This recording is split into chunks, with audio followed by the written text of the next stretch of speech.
I've been binge watching a lot of different things on like Netflix. I've been looking for new shows, so I'm always open to suggestions. Recently watched Little Fires Everywhere on Hulu. It was really, really good. Wow, okay. We are now we are just now live with Angie Thomas. And I want to say hello to everyone, to Angie, first of all, because it's the first time we met her, even if it's only online. But it is something in this time. And hello to everyone who takes part of this meeting. In fact, we are opening now just Festivalya. This is a young fiction festival. It's sure online, but it's the first time in Romania that we organize. It's co-hosted by Three Publishing House and this amazing bookstore that I would like you could visit once. It's Cărturești. It's one of the best and most beautiful bookstore in the world. So I invite you when the pandemia will be over. So, as your Romanian publisher, I want to start by telling you how much I admire you as a reader, first of all. It was a big joy for me to publish your books, both your novel, The Hate You Give, and On the Come Up, which is was just published in Romania some weeks ago, so it's a new release. And your newest novel, Concrete Rose, in fact, that will be published in 2021, January, in USA, it's already in translation. So I'm very happy to see it in the Romanian bookstores. Thank you. Thank you so much. It's an honor to be here with you all. Thank you all so much for tuning in, for coming back. My apologies for the scheduling mix up on my end, but I'm glad to know that my books have found readership in Romania, and it means a lot to me to know that young people there connect with my stories, despite the fact that they're set here in the States, or that they're about things that I thought only affected young people here. It's eye-opening for me to know that so many of our experiences here are also experiences there, and if I can do anything to shed a light on that, that's an honor for me. So thank you all so much for the readership. Thank you for publishing me. And I'm glad to be here, and I'm happy to answer you all's questions. Yeah, it's very interesting because even if I know there is a social, there are big difference between the social media between USA and Romania. The core of your novel, it's something universal, and I like them very much for this reason. I like because first of all they are captivating reading, which is probably one of the most important thing when it comes about books. I like that your novels is about social issues and they speak loudly and strongly about this problem. I like very much that this novel learned me how to see things, how to have the courage to speak them loudly, and how hope that it's possible to make yourself better and to struggle for a better world. And I liked very much your feminine characters in both novels. I am in love with Star and with Brianna. And more than that, I like very much their moms. They are great moms. Their families are amazing because they are very supportive of families. And I don't know, I am a mother, so I like this idea of a mother which is very strong as a female, which is at the same time caring and demanding. It's this kind of mother who rise stronger, strong child, not only old child. So it's about becoming as a child stronger, not older, and having your parents next to you every time and every step. Did you have such wonderful parents? Yeah, thank you for those wonderful words. That means a lot. Yeah, when I crafted both Star's parents and Bree's mom, I thought about my own mom and my grandmother. They raised me together, and so I took bits and pieces from them and put into those characters. For me, it was important for Star to have her mom and her dad, especially, with everything she was dealing with. It was important that they were not only around, but they were involved. A lot of times in young adult literature, the parents aren't necessarily involved. And, I understand why, but I felt in this instance with this young lady, it was super important that they're there and they're involved, but also they're big influences on who she is and who she becomes. With Brianna, same thing, that relationship between her and her mom and on the come up, it's a bit rocky at times, and they're still trying to navigate and figure things out. But her mom is still an important role in her life. So I wanted to show these young women having those strong mothers, because the strength that's in their mothers will find its way to them.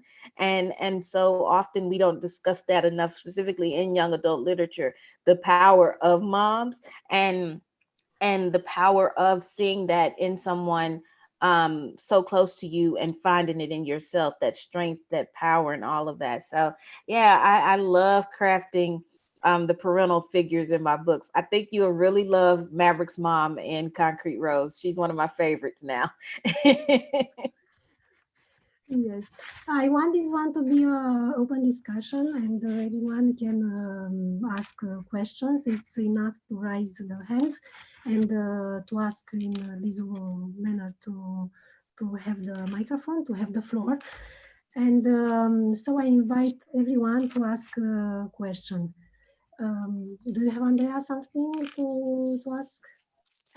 Yes. So, hey, Angie, I've already told you that I read your novels, and I resonated so much with both of the main characters. And they were super, super inspiring to me. They came at a very good point in my life, and they helped me a lot evolve as a person and taught me so much about this world that I don't know yet. Something I wanted to ask you was, how did you start writing? Did you always have this dream, like ever since you were a kid, maybe to write? Or did you discover at some point that your voice can have a great impact on people when you put your thoughts down into writing? Yeah, I have always loved storytelling. Apparently, according to my mom, when I was really little, if she would read me bedtime stories and I didn't like the way that they ended, I would try to tell my own version of it. So, like, for example, Green Eggs and Ham by Dr. Seuss, I hated the way it ended. So I rewrote my own version in the book itself. Don't write in books, everyone. But I did this as a kid, and I ended it with him saying that he still didn't like green eggs and ham. He still didn't like them, Sam I am. And so that was like fanfic at a young age that I was writing. But I loved telling stories. I was always the one, when me and my friends would play pretend, I came up with the storylines. I assigned the characters. I did everything in that regard. But it wasn't until like around third grade that I really started writing my own little stories and writing my own little books. And I would do these little bitty picture books. I'd draw the characters, I'd write out the little stories in the books, and they would be these little bitty thin things. But for me, they were just the world. It was my book. I was an author as far as I was concerned. And my teacher would let me read them to my classmates near the end of the day at school. And that's when I really got into it and realized that, wow, people like stories and I like writing stories. Maybe I could do this one day. It wasn't though until I got to what you all call university that I decided that maybe I should pursue this as a career. I love storytelling. So I studied creative writing with the intent of trying to figure out what type of storytelling I want to do, because the beautiful thing about it is there's so many avenues for it. You could do screenwriting, you can do novels, you can do poetry, you could do journalism. But I decided that I wanted to be an author and write novels. So I I, after college, started working on books. It took me a couple of years to finally write the book that became The Hate You Give, but it started as a school project, and then it later became a novel. So the love for writing was always there. It just took me a while to realize that somebody like me could actually be an author. Thank you. Yeah, I have a curiosity, a question, in fact. So which part was the most difficult in becoming an author, writing the book or publishing it? Seeing, in fact, this was very shortly put. The longer version will be the following one.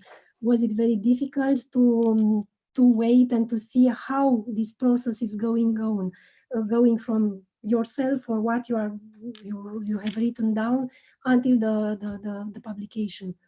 Because it's amazing what you are living with your novel, the fact that they were published and they has such a success, and it's you find your voice, and Yeah.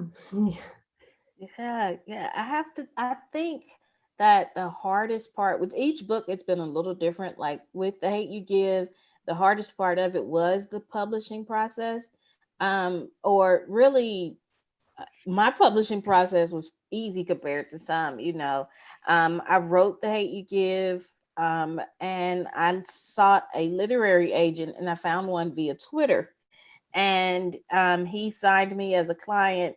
But before that, before I wrote The Hate You Give, before I even tried to put that book down on page, I wrote another book, and it had been rejected over 300 times.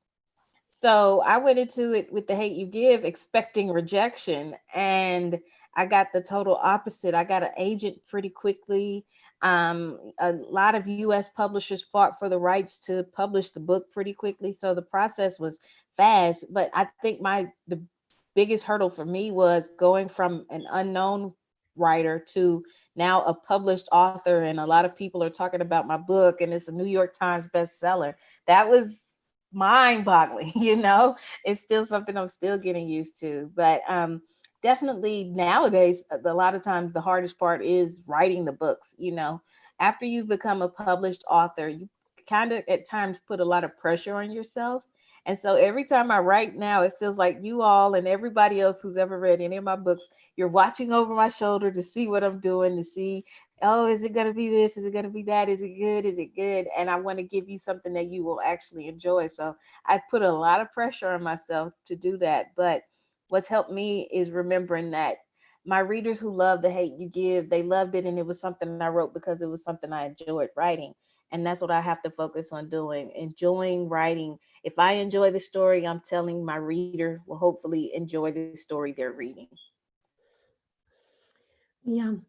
I ask you this question because sometimes for a publisher, it's not very easy to find the way through the books that you like really.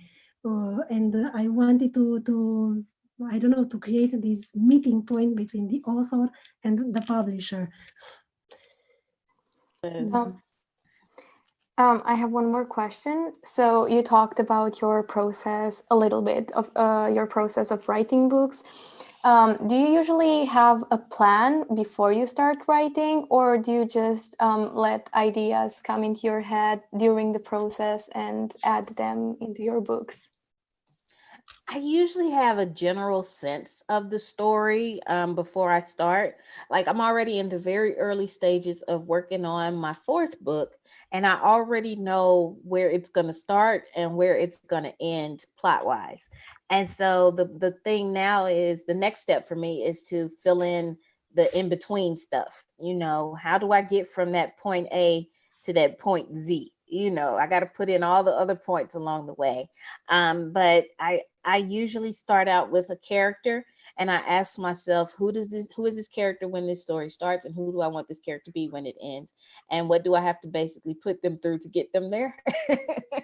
But yeah, I have usually a general sense, but I try not to stick with an outline too closely, because I think it's important for a writer to stray away from, maybe what they originally had in mind, and try something else. Sometimes as you're writing, the story will evolve and change along the way, and it'll surprise the author sometimes. And I think it's important to allow for that to happen. So I definitely keep it as general as possible.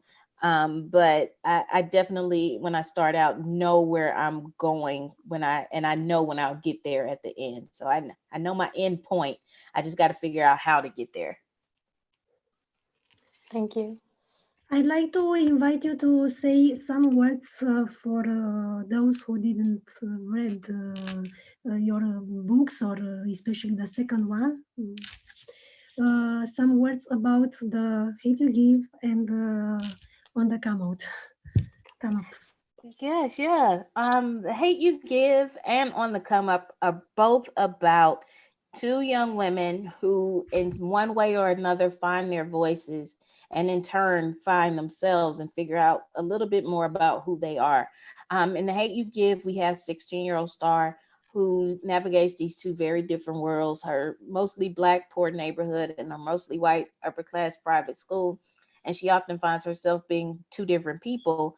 But her life is turned upside down when she's the sole witness of her childhood best friend, Khalil, being killed by a cop. Khalil was unarmed, and what Star does or doesn't say about the incident could not only change her community, but it could end her life. It's a story about a young woman finding her voice in the midst of adversity, and figuring out what it truly means to be brave. With On the Come Up, you have 16-year-old Brianna, who lives in the same neighborhood as Star, and she wants to be a rapper. And her life is turned upside down when her mom, one, unexpectedly loses her job, and two, a song that Brianna makes goes viral for all the wrong reasons, and she finds herself in the center of a controversy too big to control, and being deemed and painted as someone she's not. But as her family's financial situation gets worse, she's desperate to make it, even if it means becoming the very thing everybody's making her out to be. Both stories, again, about finding your voice, finding your own activism, speaking up, speaking out, figuring out who you are, and defining yourself in the face of everybody else's assumptions. So I'm very proud of both novels. I'm very proud of both characters, and I hope that they inspire not just young women, but young people, period, to speak up, speak out, to get involved, however that is, to make themselves heard and to make some noise.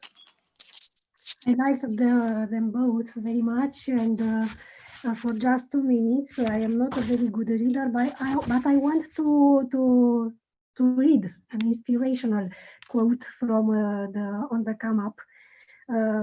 My book are full of science, but this is the text that inspires me the most. She doesn't know who she was, and but not knowing who she is, she doesn't know her worth. Of the million and billion of people in the world, you are the only person you can answer that. Who are you? I found very, very strong, like a message. Thank you. Thank you. That's one of my favorite quotes from the book too. Yeah. Why? Yeah, Andrea? So earlier on, you talked a bit about your books, and then you also talked about Star and Bree. I noticed that both of them happened to be 16. Was this a choice, or do you feel like you resonated with that age somehow, or is it just, I don't know, it just happened to be that way? Yeah, I resonated with that age quite a bit. That age is fascinating to me because when you're 16, you don't necessarily feel like a kid, even though everybody still to a degree treats you like a kid, but you don't feel like an adult, even though at times you feel like you're dealing with adult issues. It's a very interesting age, and it's the age too where so many young people start getting a bit of independence in some things. You know, a lot of times there are things your parents won't let you do until you're 16. But it also is the age where you feel as if you're starting to, there's pressure almost to figure out who you are, or figure out what you want to do. And I want all 16-year-olds, young people, period, to know you don't have to have it all figured out at 16. Nobody has it all figured out at 16, but it's such an interesting age in that regard. So it for me, it felt right to make them both 16. The fascinating thing is with the next book, Concrete Rose, Maverick is 17. And so that's another age where it's like, okay, you're right at the cusp of adulthood, but you're still a kid. You still want to be a kid, but a lot of times you're dealing with adult things. So it'll be interesting to see that age, right? That age from his perspective. But yeah, 16 is, for me, I think I also just connect with that age as well. That was the age where I was starting to figure out a little bit more about who I was, and trying to push back against the definitions others put on me. May I ask you, how much of yourself did you put in your characters, in your protagonist?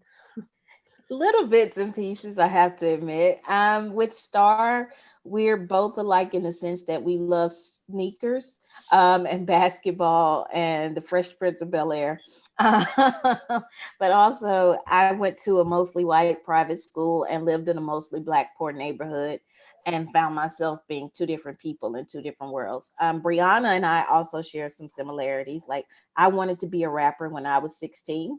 I thought it was a way to make myself heard. I had a whole little demo tape I made, all kinds of things. I went in studios, recorded songs, and no, nobody can hear those songs now because they were really bad and I've deleted them.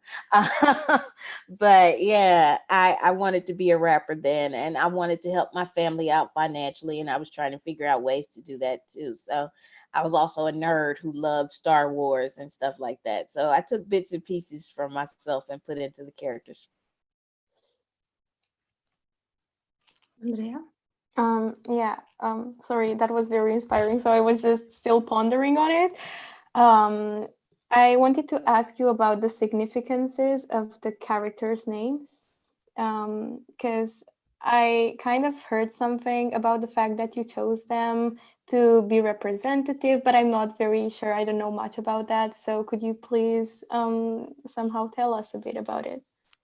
Yeah, with The Hate You Give, it's a little more, I was a little more, how should I put it? I put a little more effort into the names of the characters in The Hate You Give. I'll admit that. That's nothing against On the Come Up, but like with The Hate You Give characters, I really overthought the names to a degree. So Star, her name, I thought about the fact that, you know, what is a star? It is a light in the darkness, and that's what I wanted her to represent. I got the name actually from Tupac, my favorite rapper. I learned that he wanted to name his daughter Star if he ever had one, but he never had children. So I named this character Star in honor of him.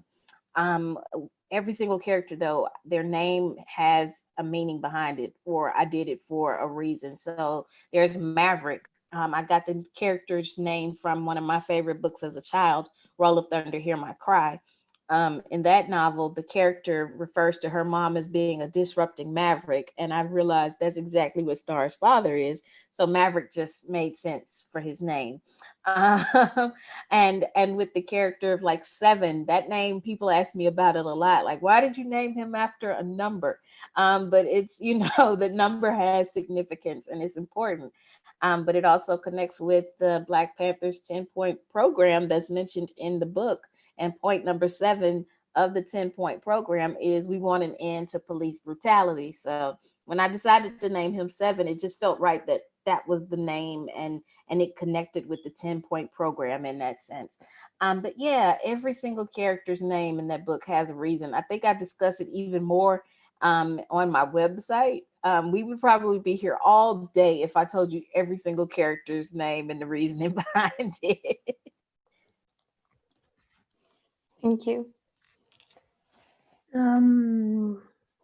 What is the advice that you would have for any young writer, for someone young who would like to write, but who doesn't know exactly how to do it, how to start it? Well, I would say one, if you want to write, read a lot. The best writers are readers. It makes a huge difference because if you're going to do something, you should see how other people do it, and that will help you figure out how to do it as well. So read. Two, I would say write for yourself first and foremost. Don't write because you think, oh, this is going to be a popular story, or oh, this will be made into a movie, or this will win awards. No, write it because it's the story you want to read. It's a story that you want to walk into a bookstore and pick up on a shelf. Write it for that. And three, know that you may get a lot of rejections along the way. You may get a lot of no's along the way as you try to become a published author, but always remember that it only takes one yes to change everything. You could get 500 no's, but if you get one yes, that's all it takes. So keep going, write for yourself, and read. And I promise you, you will find yourself well on your way.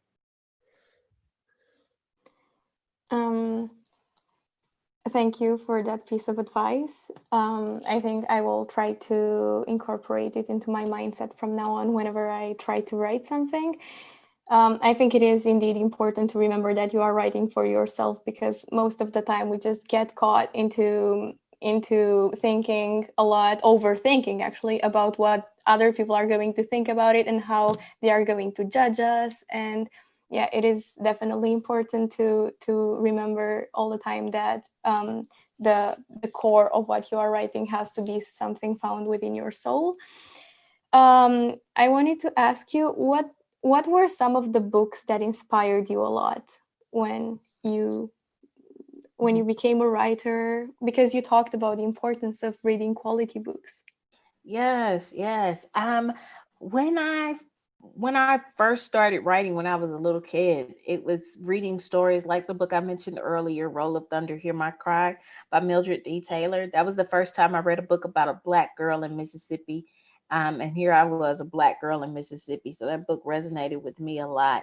But I tried to read all kinds of things, like the fact that I knew I wanted to write young adult literature. So I read a lot of young adult literature. I read Walter Dean Myers. I read Jacqueline Woodson's novels. I read Jason Reynolds' novels, and now Jason Reynolds is a friend of mine. But also I read things like I read Twilight to see what the big deal was. I read The Hunger Games. I read all of those books. So it's important to read in the category that you want to write in. It's super important to read in the category you want to write in. I read Harry Potter. I was a huge Harry Potter fan. So it for me, I also would read a lot of autobiographies because I realized when I was writing The Hate You Give that I was writing a young activist in the making. So I wanted to read autobiographies of actual activists, and find out how did they become the people that we once saw, because every single that you have was once a 16-year-old kid. So at 16, what were they going through? What were they thinking? Who were they at that point in time? So I read like the autobiography of Malcolm X. I read the biography by Dr. Martin Luther King Jr.'s son. I read a lot of different stories. I read about Harriet Tubman, all these different Black heroes, so that I could see how did they start out, who were they when they were starting, and how did they become the people that we later saw. So definitely read wide, and I encourage it. Like read wide. Thank you so much. No problem. I think someone raised their hand. Ana Maria Siki.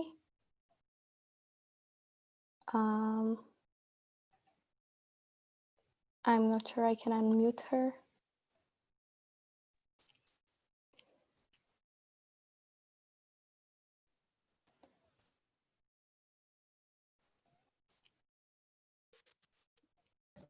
Okay. Hello. It's really nice to meet you, Angie.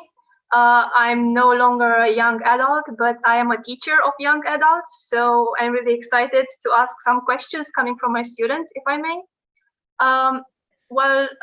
We do not study literature at school. They only have 2 hours of English per week, but some of them are such eager readers that they ask for books. So obviously we give them recommendations, and your book, The Hate You Give, is among them. And of course, we analyze it, we read it together, then we discuss it. And there's a question that I always ask my students at the end: what message do you think the author has? So can you please tell me what message should young readers take away from the story of Star? Well, first of all, thank you for what you do. I say it all the time. Teachers are the superheroes of the world that we all need. So thank you, thank you, thank you for the work you do. It's Thank you. greatly appreciated. The message that I hope young people walk away with from The Hate You Give is that you have a voice, it matters, it's worth using. So often young people are made to feel as if they can't speak up, they can't speak out, they don't have a voice. And they stay silent as a result when they have so much power, and they have so much power in their voices. I hope they walk away knowing that. I hope they walk away knowing that they can change things. You know, we talk about changing the world all the time, and it seems like an overwhelming task, but the fact is, all you really have to do is start changing the world right around you, and you will make a big difference. I hope they walk away from the book understanding that as well, and seeing Star speak up and speak out and helping to change something in her community, or being vocal about something in her community. She could in turn help change the world, and they have that same power within themselves. So yeah, I hope they walk away knowing that, and knowing their worth, and deciding to define themselves. So speak up, speak out, be loud, be proud. Thank you so much. I'm sure they are going to appreciate this answer. Thank you. Thank you.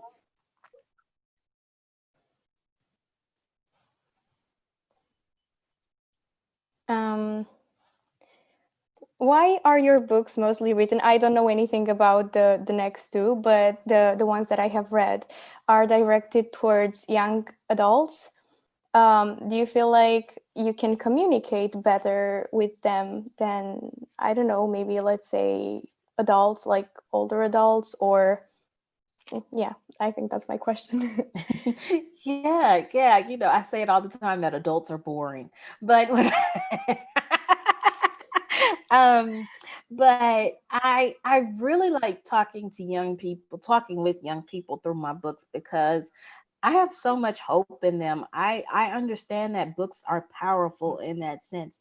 Like, could you imagine what our world would look like right now if some of our political leaders read books about young people who were not like themselves when they were young? Like, I'm just gonna say, if the president of the United States read books about Black kids when he was a kid, books by Black authors about Black kids, maybe we wouldn't have to say Black Lives Matter. It would be understood, you know? So I think books are powerful in that sense. I understand that every single young person who picks up my book has the potential to be a leader, to be a president, to be a congresswoman or a senator or whatever it may be, and they have the power to change the world, and the things that I show them now can play a huge role in that. So I think books for young people are super important in that regard. I've to some degree I've given up on adults, so I'm focusing on the next generation, and hopefully planting some seeds that will grow and will help change the world going forward. So yeah, I think they're at that age where they need that the most, where they need those mirrors and those windows and those sliding glass doors the most. So I'm going to craft them as best as I can in hopes that it makes a difference in the future. Thank you. Thank you for believing in us. Problem.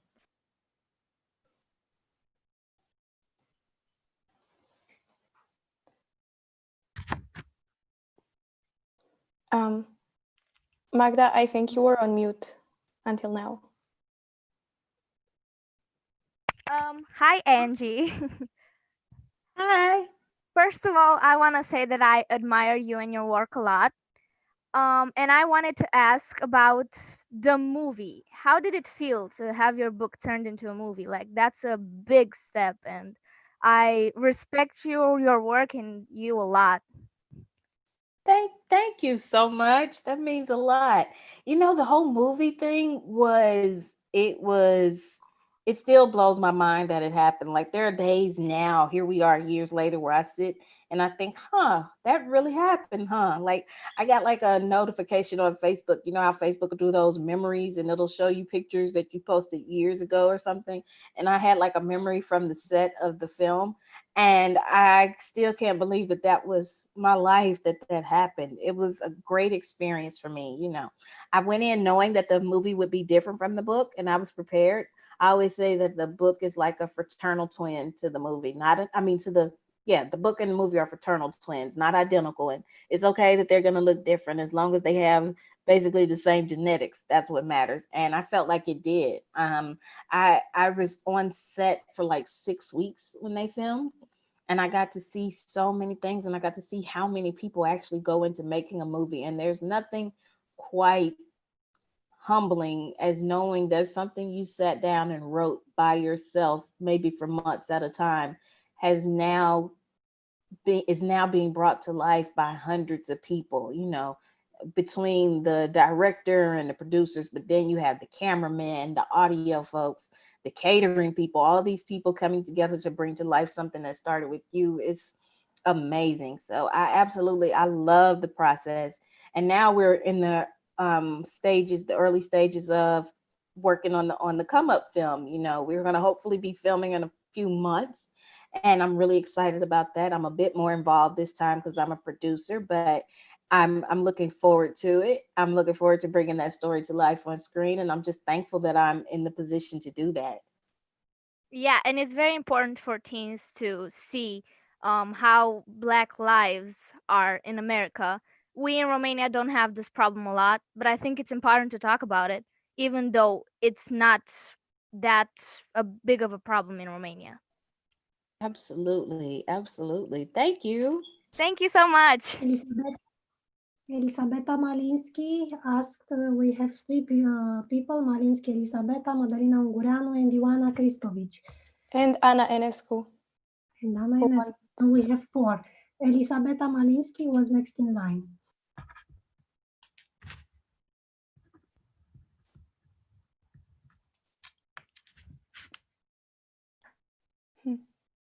Elisabeta, who can unmute her? I have just unmuted her.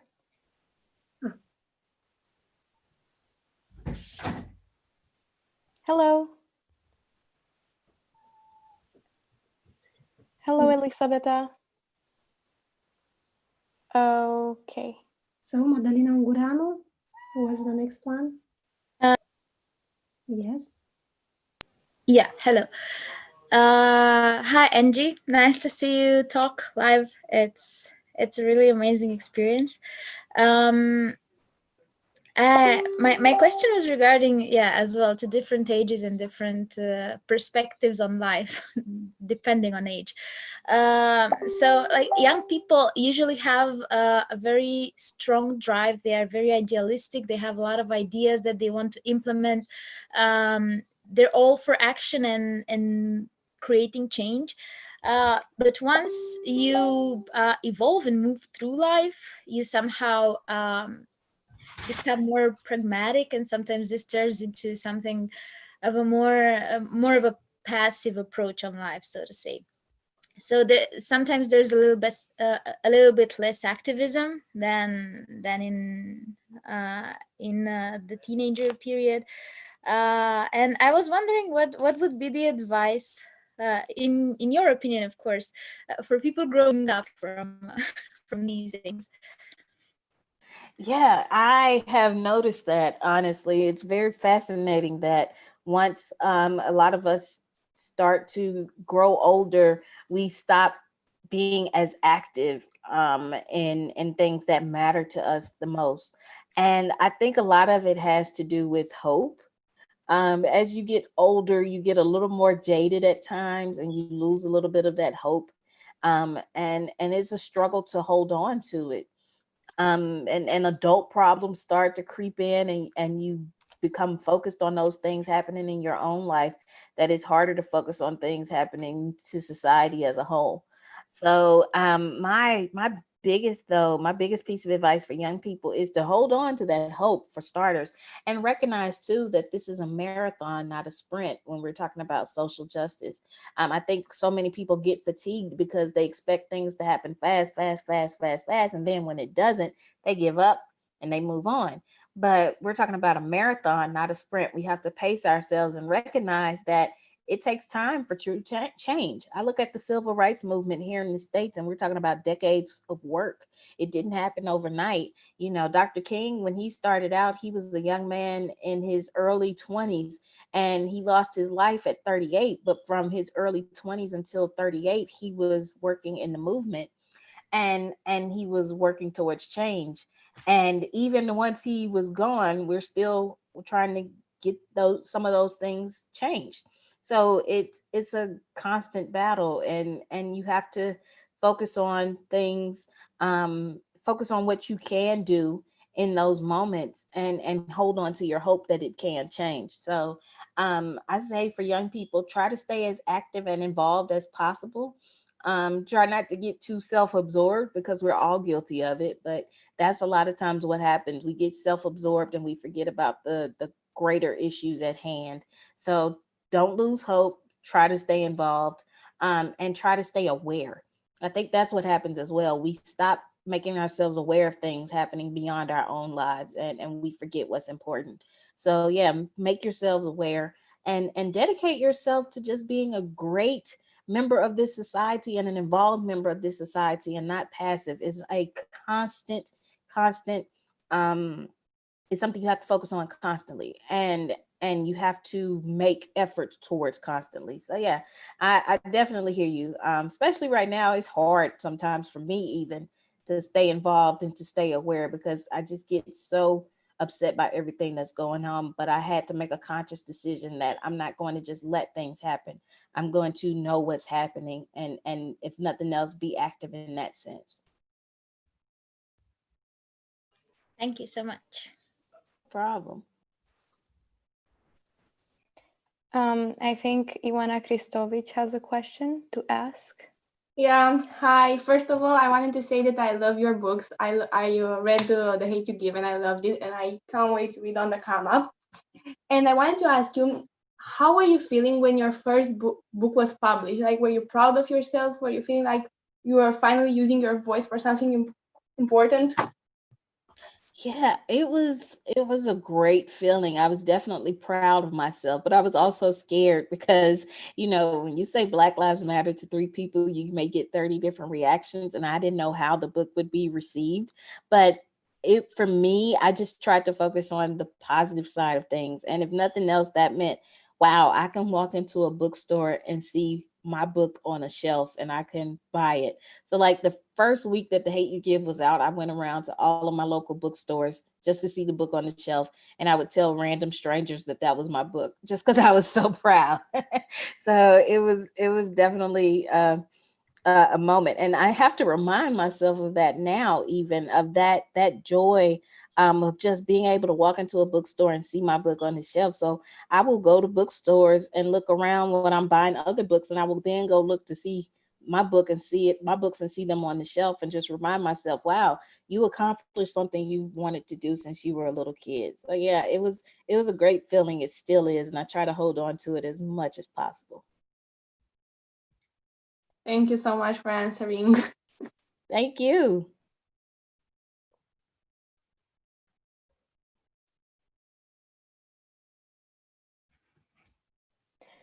Sorry, I think Ana Ionescu was next in line, but she lowered her hand Oh, accidentally. she's here. She's here. Yes. Hi, Anna. Hello. Hi, Angie. Hi. I just wanted to say that I'm such a huge fan of your books. I love them so much. And, I've noticed that both Star and Bree, they speak up in their books and they manage to live in power. So I wanted to ask you, what do you think are good ways for us as young adults or teenagers to speak up and live in power during these difficult times? Yeah, well, first off, thank you for even asking something like that. Like that shows where your head is, and that's amazing. So thank you. I would say for young people right now, there are so many different ways to speak up and speak out and be involved, even in the midst of the pandemic. I look at what happened recently here in the States with the young people who hijacked a presidential rally by organizing TikTok activism. And I think that is phenomenal that they made themselves heard that way. There's so many ways to do it now. And there's really no right or wrong way in that degree. You know, it may be different than what people are used to seeing, but hey, if it works, it works. So I would say for young people, sometimes speaking up and speaking out doesn't mean you have to have a huge platform. Sometimes it means simply speaking up and speaking out about things around you, or speaking up and speaking out to your loved ones or to your friends. Sometimes it's as simple as hearing a friend make an inappropriate joke and telling them that's not cool, and telling them why it's not cool, or having those difficult conversations with those family members who just don't seem to get it. That a lot of times makes a bigger difference than you realize. So I would say start small at times. Start small, and work your way up to the bigger things. And if you want to build a platform of some sort, do it. You can speak up and speak out through your art. If you're an artist of some sort, you can speak up and speak out through social media, through starting petitions, through making people aware of things happening in your community, whatever that may be. You can use the tools that you already have to make a difference. So don't feel as if the big changes, the big things are the only ways to speak up and speak out. Start small, and I promise you'll make a difference. Thank you so much. We all love you. You're so inspirational. Thank you. Thank you. Next in line is Către Elisabeta.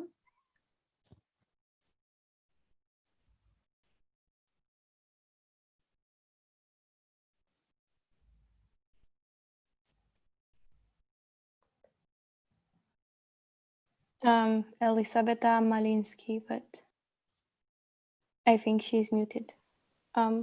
If not, Catalina Moldovan. I have just unmuted Elisabeta. Okay. And Catalina Moldovan asked.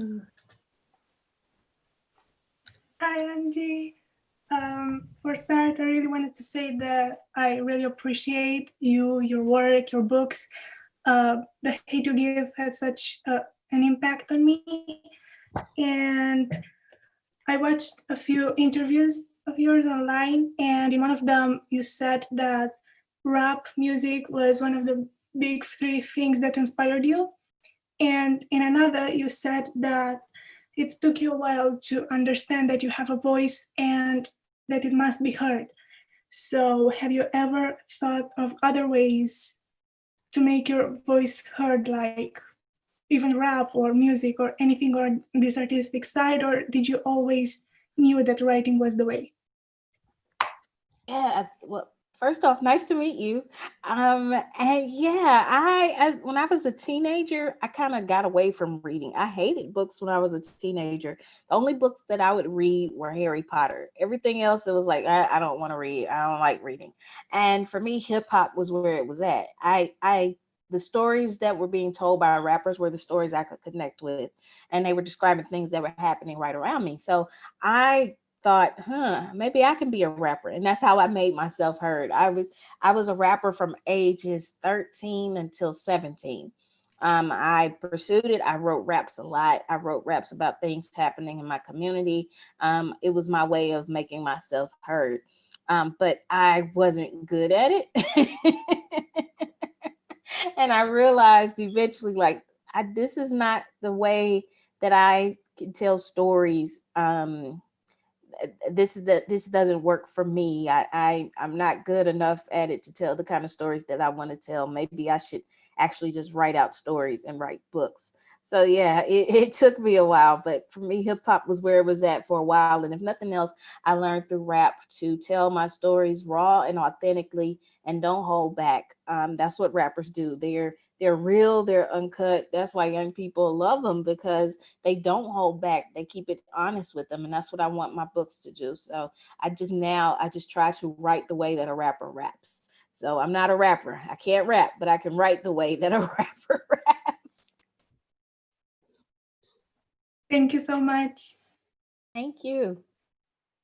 We still have Christiana and Ioana Kristovic, and I'm afraid after that we have to close the meeting because it will be very soon. Yeah, hi. Hi, Angie. I Hi. wanted to say that I truly appreciate your work and your books. I only read The Hate You Give, but I want to read on the come up too. I wanted to ask what you were thinking about when you chose the title of the book, The Hate You Give, and what did it mean? When I chose the title? Yes. Yes. The title comes from Tupac. Tupac, the rapper, everybody who knows of him knows that he had this tattoo across his abdomen that said Thug Life. But what a lot of people don't know is that Thug Life was an acronym for the hate you give little infants blanks everybody. And he once explained that as meaning that what society feeds into young people has a way of coming back and affecting us all.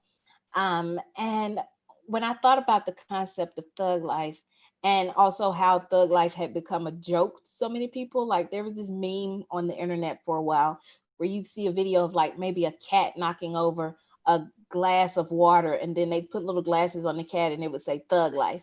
And I remember thinking, no, that's not what Tupac meant. And I really wanted to explore that and think about that. So when I was writing the book, I thought about thug life a lot, and the fact that the hate that's given to Star and Khalil affects not only them but their entire community. So in Pac's words, that would be thug life. So yeah, the U in the title is on purpose because if you look at the letters, it spells out thug.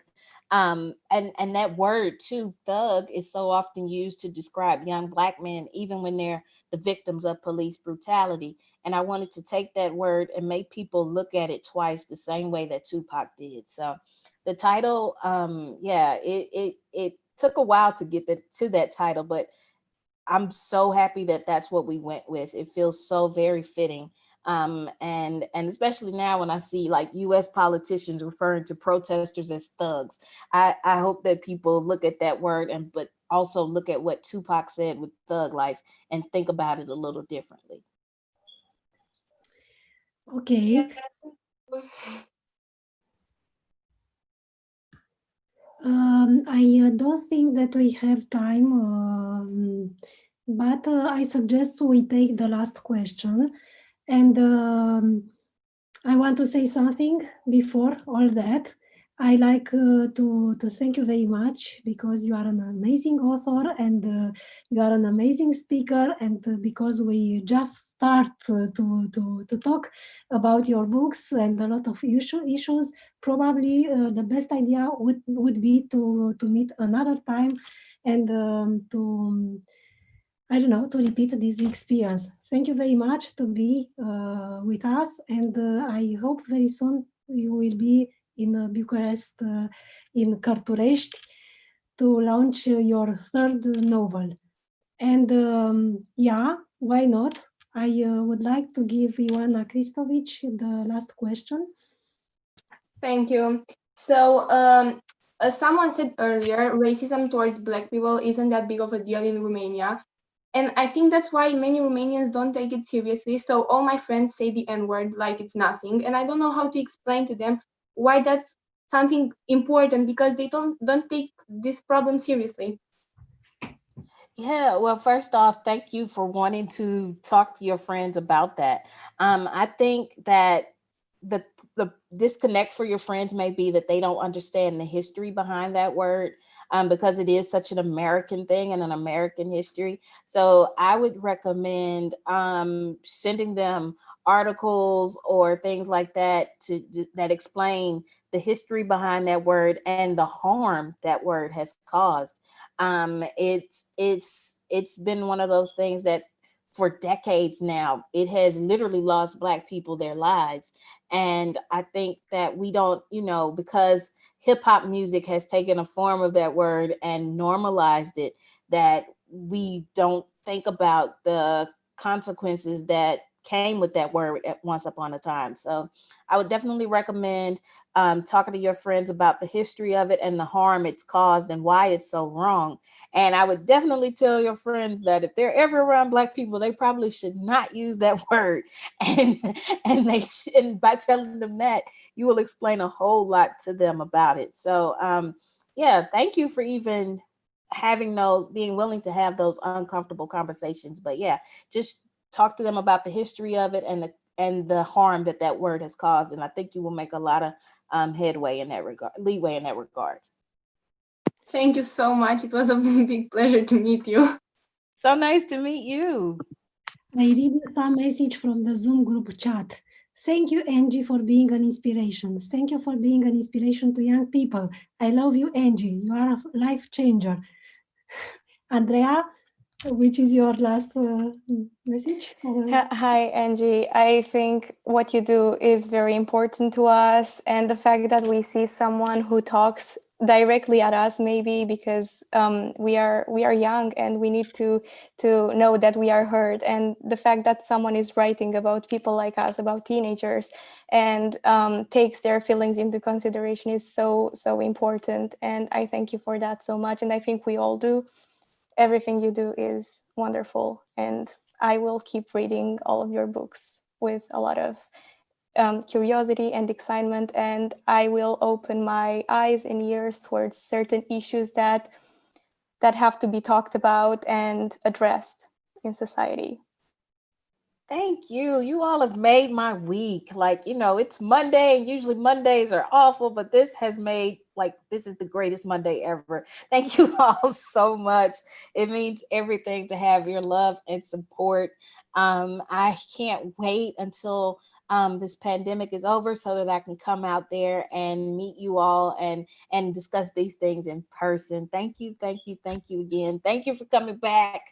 Thank you for being patient with me and dealing with me and my scheduling mix up. I really appreciate it. I'm so thankful for this. Thank you very much. We love you, as Anna wrote on the Zoom group, and see you next time. Keep reading. Bye. Angie Thomas is writing for us, everyone, and for young readers especially. And for herself. And do write for yourself. Yes. Also. Thank you for accepting to come and meet us. It was No problem.